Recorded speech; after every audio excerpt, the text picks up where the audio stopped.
Bismillahirrahmanirrahim. Assalamualaikum warahmatullahi wabarakatuh. Pemirsa TV, kita jumpa lagi yang hari ini untuk bicara tentang politik Islam. Kita berharap sekali teman-teman di seluruh Indonesia dari Sabang sampai Merauke dan juga para sahabat di seluruh dunia, para diaspora juga ikut menyaksikan diskusi kita yang hari ini. Ini mengambil tema tentang upaya meningkatkan kesadaran partai, kesadaran umat Islam terhadap politik. Kita ketahui bahwa selama ini banyak di antara kita umat Islam yang memiliki mungkin pandangan agak negatif soal politik.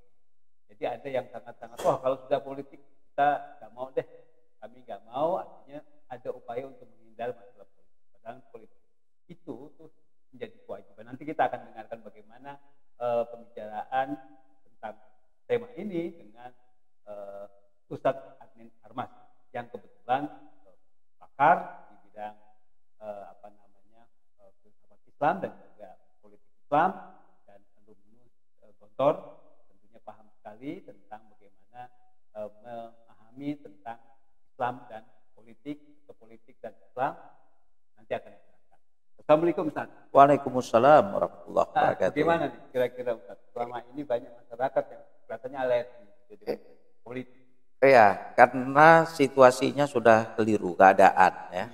Itu jadi ada beberapa kesalahpahaman.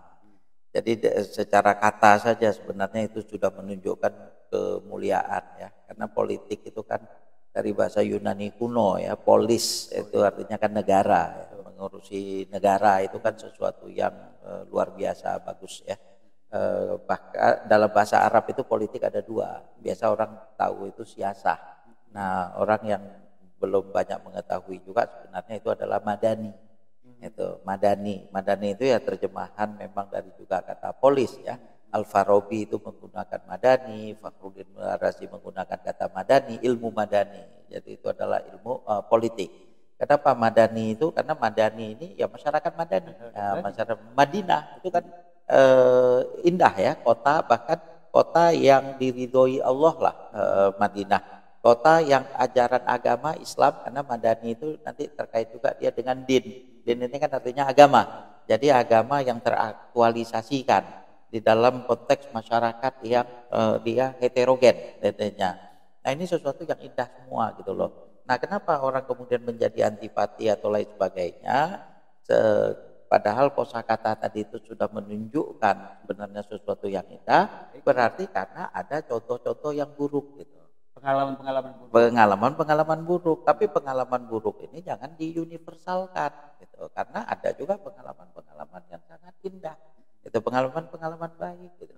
Umar bin Abdul Aziz, Khulafaur Rasyidin, ya contoh-contoh di Indonesia Agus Salim, kalau kita lihat Pak Nasir, alangkah indahnya budi pekerti mereka, kebijakan-kebijakan yang waktu itu mereka misalnya kayak PLN ya. Kalau misalnya Pak Kasman Singodimojo dia mau, bisa itu PLN itu ibaratnya karena waktu itu dia yang berkuasa kan menjadi personal, menjadi milik dia. Tapi kan dia lebih mengutamakan masyarakat. Perusahaan listrik negara ya. Perusahaan listrik negara kan. Nah, Pak Kasman begitu juga ya dengan yang lain lah. Kalau kita lihat tokoh-tokoh Islam yang dulu berjuang, Syafruddin Prawira Negara dengan uangnya ya kan. Yang ori itu adalah dari beliau dan lain sebagainya. Jadi dilihat dari situ keliru sekali. Dan itu berarti ada satu gagasan yang sudah berhasil untuk merusak. Kenapa merusak? Ide itu merusak, daya dahsyatnya rusak. Karena kalau kemudian politik itu dijauhi, berarti nanti yang akan mengisi adalah orang-orang yang buruk. Gitu.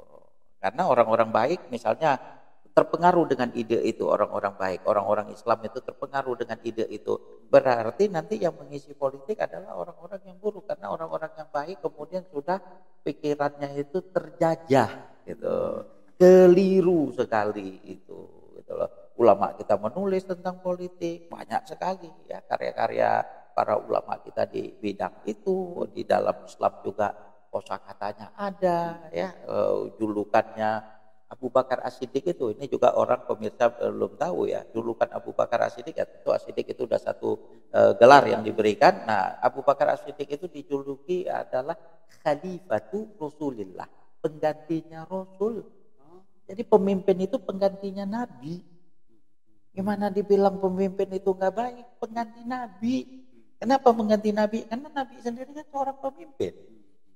Nabi itu kan diutus bukan untuk sekadar ngajarkan sholat atau rukun Islam begitu, tapi bagaimana masyarakat di situ kan dipimpin oleh Nabi. Jadi bagaimana yang menggantikan Nabi ini dibilang adalah buruk? Abu Bakar itu julukannya itu Khalifatul Rasulillah. Apa julukan Umar bin Khattab? Amirul Mukminin, pemimpinnya orang-orang yang beriman. Itu kata Amir, kata Sultan, ini disebutkan di dalam hadis. Itu berbau politik pasti. Pastilah, itu kosakata politik itu disebutkan di dalam hadis loh. Idza soluhan nas, idza fasada nisfani minan nas. Ada dua kelompok dari manusia. Idza fasada, kalau dua kelompok itu rusak, fasadan nas, manusia rusak. Idza soluha, kalau dua kelompok itu baik, soleh, ya soluhan nas, manusia itu baik. Siapa? Al umaro, itu pemimpin dan ulama itu. Nah, jadi ini disebutkan di dalam hadis, disebutkan di dalam Al-Qur'an. Masa dibilang di dalam Al-Qur'an kok kata ulil amri, wahai orang-orang beriman, taatilah Allah dan taatilah Rasul dan ulil amri. Ulil amri itu kan artinya pemimpin ininya. Nah, Oke, kalau misalnya kita agak mundur ke belakang melihat catatan sejarah misalnya secara historis, itu kolonialisme itu bukan hanya menjajah secara fisik kekayaan kita gitu, tapi juga mental pendidikan dijajah betul ya. Snob harganya mungkin jadi satu contoh tokoh Belanda yang sukses mungkin ya. Mungkin pengaruh Snob juga ya. Snob memang dia dulu merekomendasikan kepada pemerintah Hindia Belanda ya, kalau orang Islam itu beribadah biarkan. Gitu. Kalau mereka masih melakukan aktivitas ekonomi itu awasi. Tapi kalau sudah masuk ke politik, habisi. Habisi ya? Iya, jangan masuk ke situ. Nah, jadi kalau tadi ada gagasan orang Islam anti politik, nggak peduli sama kau politik, berarti gagasannya Snob. Mereka sedang dihabisi. Kok sedang dihabisi malah senang? Itu loh. Karena Islam ini nggak bisa tegak tanpa ada kekuatan politik. Nabi aja sumber kebenaran, rujukan kita, nggak punya kekuatan politik waktu di Mekah, hijrah ke Madinah. Karena nggak punya kekuatan politik, biarpun benar. Jadi walau kita umat Islam ini setiap bulan Ramadan puasa kita sebulan penuh, setiap hari kita sholat 5 waktu, kemudian kita umroh haji yang dilakukan ratusan ribu orang pergi haji, ribuan orang umroh, ya kan? Kemudian majelis taklim di mana-mana dan lain sebagainya. Nggak punya kekuatan politik, nggak bisa, nggak kuat. Itu ada bisa kita lakukan, tapi nggak punya kekuatan, nggak bisa punya kekuatan yang TSM. Kita ada miras tetap saja. Mau diatasin bagaimana miras dengan fenomena yang tadi umroh lain sebagainya, nggak bisa. Itu. Nah jadi ini juga satu yang sangat merugikan sekali, konsep-konsep yang tadi tidak mengetahui ya bagaimana Nabi sekalipun, siapa kita, siapa Ustadz yang menyampaikan berkali-kali bertubi-tubi, udah ada contoh yang konkret. Nabi nggak punya kekuatan politik di Mekah, para sahabat nggak punya. Yang ada apa yang mereka hadapin? Diboikot, disiksa di Mekah, nggak bisa menyampaikan kebenaran. Kan sama seperti sekarang juga, banyak Palestina nggak punya kekuatan politik. Mau gimana? Ininya orangnya hilang, ya budayanya hilang, tanahnya hilang, nggak punya kekuatan, nggak apa? Kenapa? Karena kita hidup di dalam yang heterogen, multikompleks, di masyarakat yang beragam. Kalau kita tidak punya kekuatan, ya bisa dibilang selesai. Yang isi pasti orang lain dong. Betul. Kalau kita nggak punya kekuatan. Nah, bukan berarti ketika kita berbicara kekuatan ini itu justru kemudian diawasin. Itu yang kolonialisme Belanda. Kan kita udah akuin. Dengan perjuangan umat Islam lah di Indonesia ini, kita nggak menafikan. Jangan bilang kita menafikan atau apa. Tapi dengan ideologi, dengan perjuangan, dengan takbir, kemerdekaan ini diraih. Kan itu dengan konsep jihad, kan? Maka itu pun diakui oleh negara tanggal 22 Oktober. Itu kan resolusi jihad, kan? Jadi ketika kita bicara politik Islam, wahai orang-orang yang kemudian nggak suka dengan ini, jangan nistakan, enggak. Anggap kita ini sebagai partner. Namanya demokrasi, kita bisa saling saling melihat wajah kita di cermin, ya kan? Nah, jangan memusuhi. Kalau sekarang kan dianggap politik Islam politik identitas. Ini apaan? Itu loh, di Amerika di Barat aja mereka ada namanya yang feminisme lah, ada gerakan yang LGBT aja memperjuangkan itu aja bisa. Masa satu keyakinan, satu agama yang udah diyakini, bahkan ibaratnya sebelum Indonesia merdeka pun di Indonesia ini sudah Nusantara ini udah jutaan orang umat Islam yang ada, mereka hidup dengan keyakinan yang ada pada saat itu, mereka kemudian menyuarakan suara hatinya.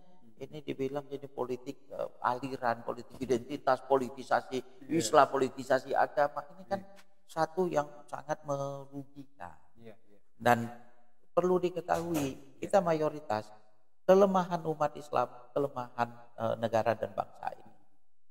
Oke, kalau misalnya kita lihat Pak Prabowo sekarang punya program-program yang kelihatannya remeh-temeh, tapi serius beliau itu maunya, misalnya mau mengatasi, kemudian mau berantas budol misalnya, kemudian pinjol misalnya, selain korupsi pasti kan, LGBT misalnya, apalagi macam-macam selain kegiatan-kegiatan pengembangan ekonomi seperti ketahanan pangan. Nah, kalau yang program-program itu nggak didukung gitu ya, artinya dengan kesadaran umat bahwa kita harus berpolitik, umat Islamnya harus berpolitik, setidaknya kan kita juga bisa membantu bahwa yang namanya hal-hal yang tadi negatif semua tadi, judol, pinjol, apa semuanya, LGBT, semua korupsi, apa semuanya, termasuk penyelewengan mafia-mafia semuanya, itu bisa kita berantaskan dengan kebijakan politik. Iya. Hanya masalah untuk menyadarkan masyarakat ini katanya ini soal sumber daya manusia yang kita, maksudnya umat Islam kita ini yang belum sampai gimana? Ya memang memerlukan waktu ya Pak, namanya dakwah kan. Kemudian apalagi dengan konteks masyarakat yang sudah banyak dikelirukan dengan ya berbagai macam pikiran, yang ideologi yang berkembang lain sebagainya. Nah inilah tugas kita untuk terus-menerus menerangkan politik Islam ini luar biasa Pak. Kalau kita sampai kepada satu keyakinan ya, ibaratnya yang kita lakukan ini semoga semuanya adalah baik. Kalah pun itu adalah masih bisa kita tersenyum ibaratnya. Kenapa? Oh yang penting kita melakukan yang sebaik-baiknya, yang terbaik. Kalah menang kan biasa. Ininya. Bahkan bisa jadi kemenangan itu kalau tidak siap nanti bisa jadi musibah. Kan begitu. Nah tapi ketika kita sudah berniat, sudah punya azam, sudah melakukan yang terbaik ininya. Nah ini kan investasi kita, tabungan kita di kehidupan sana nanti yang abadi. Gitu. Jadi ketika kita bergerak dengan melakukan gerakan politik Islam begini, insya Allah kita sedang menabung. Gitu loh. Tabungannya akan indah, insya Allah pada waktunya semoga. Jadi nggak ada yang rugi, waktu yang kita keluarkan, uang yang kita keluarkan, dan hal-hal yang kita perjuangkan lain sebagainya mungkin belum berhasil di dunia yang fana ini atau waktu kita masih hidup ya, tapi kemenangan itu insya Allah udah kita raih gitu loh. Jadi nggak ada satu yang rugi, kalah di sini ya kita mencoba lagi. Jadi mentalitasnya dibangun, mentalitas akhirat gitu loh. Nggak ada urusan dengan ke fenomena nanti 2029, bukan kita mengecilkan, tidak, tapi kita punya visi yang lebih jauh lagi. Bahwasanya kita membawa visi akhirat di dalam kehidupan yang fana ini. Kenapa orang dulu kita lihat Abu Bakar As-Siddiq dia khalifah. Jadi kalau dibilang Leiden is legend, kata Agus Salim ya dengan mengutip itu, memimpin itu adalah menderita. Mereka kalau kita melihat kan luar biasa itu. Abu Bakar As-Siddiq hanya waktu 2 tahun hartanya habis. Betul. Kalau sekarang orang malah nyari harta ketika dia jadi jabatan. Rakyat sekarang butuh alternatif.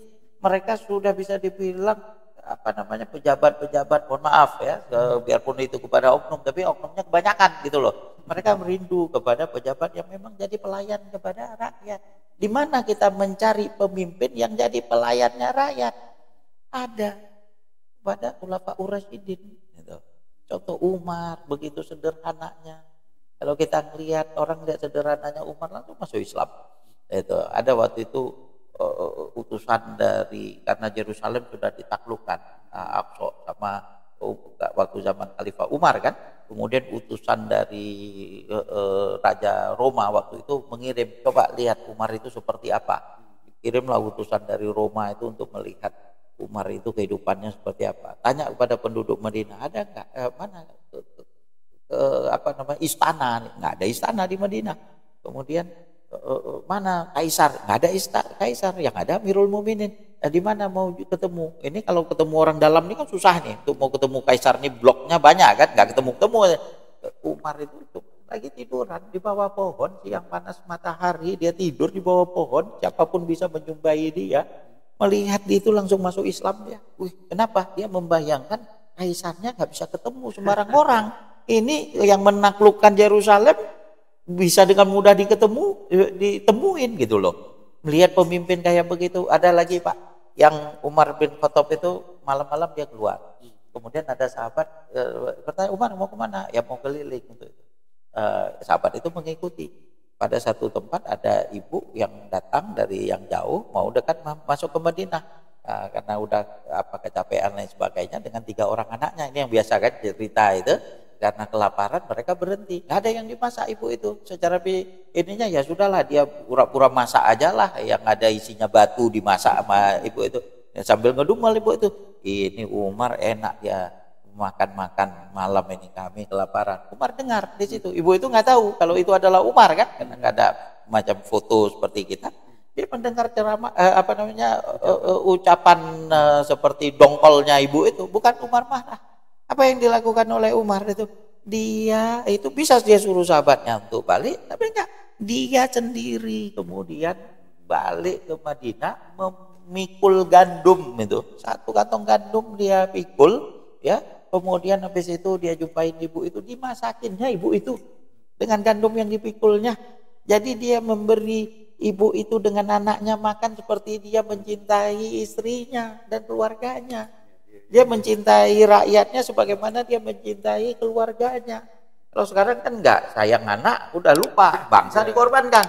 Ini enggak gitu loh. Nah, tantangan kita nih Pak Ustadz Adi nih untuk meningkatkan kesadaran politik umat Islam ini, tantangannya itu juru dakwah seperti dai seperti Ustadz ini masih kurang. Ini harus diperbanyak gitu. Ini udah untuk meningkatkan SDM kita, SDM umat Islam di pemahaman tentang kepemimpinan dan politik itu. Itu yang masih kurang.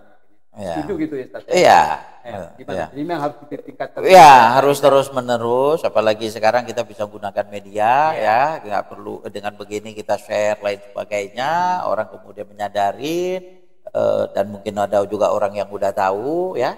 Dan jika anugerah Allah itu turun, bagi kita mungkin susah begini-begini. Tapi kalau anugerah Allah itu turun, bisa aja ya. Sangat bisa masa ini. Nah, kan indah kita. Jadi kita nggak perlu pesimis gitu. Kenapa? Ya mungkin sekarang kita masih belum siap untuk menerima itu. Tapi kalau kita terus-menerus bergerak, nggak ada orang belum menerima bukan berarti kita kalah, ya kan? Orang kemudian dengan menerima kita tetap ibaratnya terus rendah hati, tawadhu, berbuat baik terus, kan begitu. Yang insya Allah ini semua udah ada tabungannya, bagian daripada tabungan kita di akhirat nanti. Oke, betul. Terima kasih nih Ustaz. Kita panjang nih kalau misalnya terus panjang waktunya. Kita waktu terbatas. Di lain kali kita lanjutkan lagi. Terima kasih pemirsa Maksumi TV. Kita berharap terus menyaksikan acara kita ini dan tadi menarik sekali tentang bagaimana meningkatkan kesadaran politik umat Islam. Insya Allah apa yang disampaikan oleh Ustaz Anin tadi betul-betul bisa kita rasakan dan bisa kita jalankan menjadi wujud yang nyata. Artinya politik Islam ini terus berkembang dan disadari oleh seluruh umat Islam seluruh dunia. Terima kasih. Billahi taufik wal hidayah. Wassalamualaikum warahmatullahi wabarakatuh.